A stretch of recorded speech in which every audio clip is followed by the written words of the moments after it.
جناب رسول اللہ، جو سے بولو، جناب رسول اللہ صلی اللہ علیہ وسلم کے پاس جائیں گے تو آپ اللہ کی بارگاہ میں کہیں گے، اللہ کہے گا ہاں ہاں، سر سجدے میں رکھ کے لمبا سجدہ کریں کہ ہاں وعدہ کیا میرے رب نے مجھ سے ضرور چلوں گا۔ آپ نے سر سجدے میں رکھ کر کے اللہ سے کہا اللہ ساری مخلوق پریشان ہے، 6 شفاعتیں ہیں، ایک شفاعت عام ہے سب کے لیے، بے صاحب جنتی جنت میں تو اس کی دوزخ میں، پھر سر سجدے میں رکھیں گے، پھر اللہ کہے گا جاؤ دیکھ لو تمہارا کوئی چلا تو نہیں گا کسی گناہ کی وجہ سے، جائیں گے کوئی کسی گناہ کی وجہ سے گئے تو نکال لائیں گے، پھر سر سجدے میں رکھیں گے،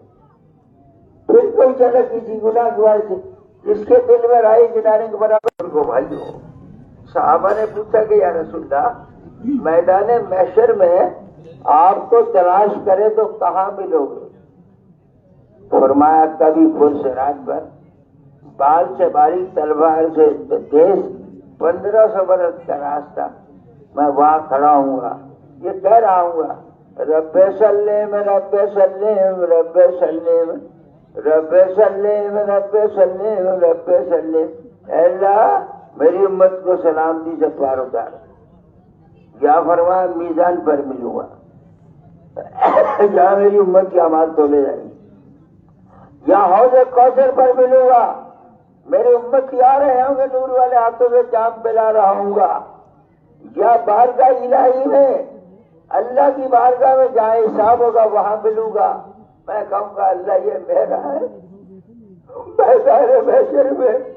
اللہ کے نبی کہیں گے اللہ میری امت کا حساب میرے حوالے کر دے، اللہ کہے گا کیوں؟ اللہ آج میرا امتی رسوا نہ ہو جائے، اللہ کہے گا یہ میرے بندے کا معاملہ تیرے سامنے بھی ظاہر نہیں کرنا چاہتا، اور پھر پردہ ڈال کر پوچھیں گے، پرچہ دیں گے جا سلوا دے، تو قیامت کے میدان میں اللہ تعالیٰ پردہ ڈال کر کہیں گے کیا یہ تلوارے پرچار ہوتے تیرے سارے سب کچھ معاف۔ میرے دوستوں بزرگوں بھائیوں، قیامت کے میدان میں تیرا نبی ایک ایک کو تلاش کر کے لائے گا، کچھ لوگ ہے صاحب لکھا ہے کچھ لوگ بیٹھے ہوئے انتظار میں، آپ نے فرمایا کچھ لوگ اپنے اعمال کے